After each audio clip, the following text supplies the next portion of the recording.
आज स्थापना दिवस है बीजेपी का, क्या कहना चाहिए? देखिए, हमारी पार्टी जो है सेवा की पार्टी है और मैं यही कहना चाहूँगी, जिस प्रकार भारतीय जनता पार्टी 1980 से लगातार जन सेवा में उतरी हुई है, ऐसे ही सदियों सदियों तक हम सेवा करते रहें, लोगों के साथ मिलते रहें, उनके लिए हैं हम और उन्हीं की सेवा के लिए आज हम उन सभी कार्यकर्ताओं को जिनके कारण पार्टी खड़ी हुई है, उन सभी बूथ के कार्यकर्ताओं के लिए जिनके कारण हम चुनाव जीतते रहे हैं, उनको याद करते हैं, उनको अपना नमन देते हैं। जिस तरह से पंजाब में राघव चड्ढा जो राज्यसभा सांसद है पंजाब से, उसको लेकर आम आदमी पार्टी में अंतर्कलह चली है और अपने ही नेता के खिलाफ बोले जा रहे हैं आम आदमी पार्टी, क्या कहना चाहिए उस पर? देखिए, अरविंद केजरीवाल जी का ये एक है कि जो भी नेता उनसे थोड़ा सा ज़्यादा पॉपुलर होने लगे, लोग ज़्यादा पसंद करने लगे, उसको वो गिराने की काम करते हैं। वो कहते तो हैं कि आम जनता के लिए उनकी पार्टी है, लेकिन वो है नहीं ऐसा। वो केवल अपने लिए, अपने व्यक्तित्व को उभारने के लिए उन्होंने वो पार्टी बनाई है। और उनसे राघव चड्ढा जी जो पॉपुलर हो रहे थे, स्पेशली अभी पार्लियामेंट में जब उन्होंने जनता के मुद्दे उठाए और वो जिस तरह से पॉपुलर हो रहे थे, उनकी पॉपुलैरिटी उनको भाई नहीं। 4 नेताओं को जो पंचकूला में नोटिस दिया गया एंटी कांग्रेस द्वारा, अपने ही 4 नेताओं को, उसको लेकर क्या कहना चाहिए? देखिए, उनकी इंटरनल वो है बात, जो भी वो इंटरनल डिसीजंस लेते हैं उसके ऊपर मुझे कोई टिप्पणी करने की ज़रूरत नहीं है। कहीं ना कहीं कांग्रेस में अंतर्कलह सामने आ रही है पंचकूला में। वो हमेशा से है, पंचकुला में नहीं, पूरे इंडिया में है। बाहर वो नहीं कह पाते कि वो राहुल गांधी की नेतृत्व को नहीं मानते, लेकिन अंदर ही अंदर कोई नहीं मानता और इसी से कलह शुरू हुई है। आसाम और बंगाल में भी चुनाव आ रहे हैं, जिस तरह से बंगाल में चल रही है घटनाएं, उसको लेकर क्या कहना चाहिए? देखिए, इस टाइम इलेक्शन कमीशन बहुत ही स्ट्रॉन्ग है और बहुत ही स्ट्रांगली इसको देख रही है।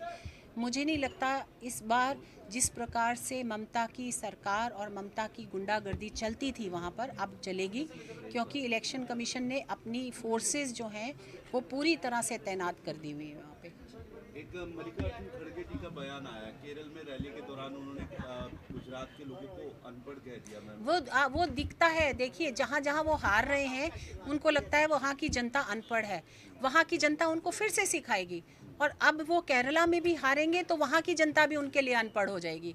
बड़ी बुरी बात है कि वो आम लोगों को अनपढ़ मानते हैं और केवल अपने आप को या उनके नेता राहुल गांधी पढ़े लिखे हैं, लेकिन जनता ही इस बार इलेक्शंस में उनको केरला में भी, वेस्ट बंगाल में भी ये दिखाएगी कि अनपढ़ कौन है।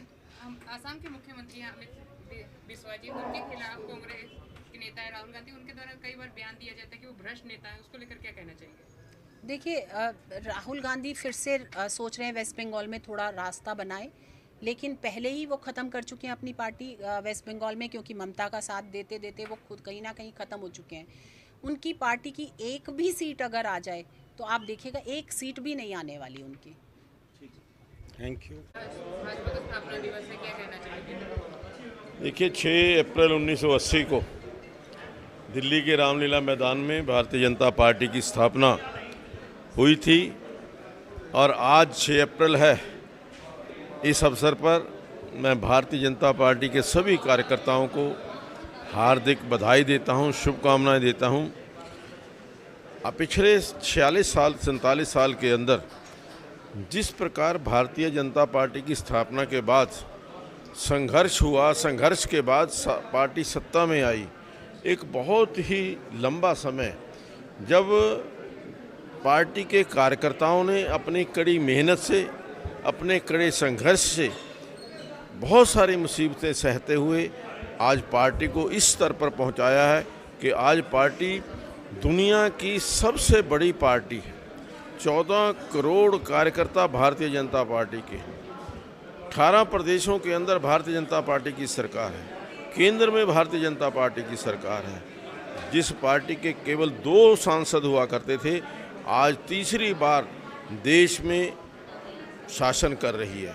और ये जो पार्टी है, जो ये खड़ी है, अपने कार्यकर्ताओं के आधार पर खड़ी है। और मैं समझता हूँ कि जो पिछले 11 साल के अंदर, जब से नरेंद्र मोदी जी देश के प्रधानमंत्री बने हैं, देश के अंदर जो विकास हुआ है वो अद्भुत विकास हुआ है। हमारा जो देश है, चाहे वो विकास की दृष्टि से, चाहे वो आर्थिक दृष्टि से मजबूत हुआ है।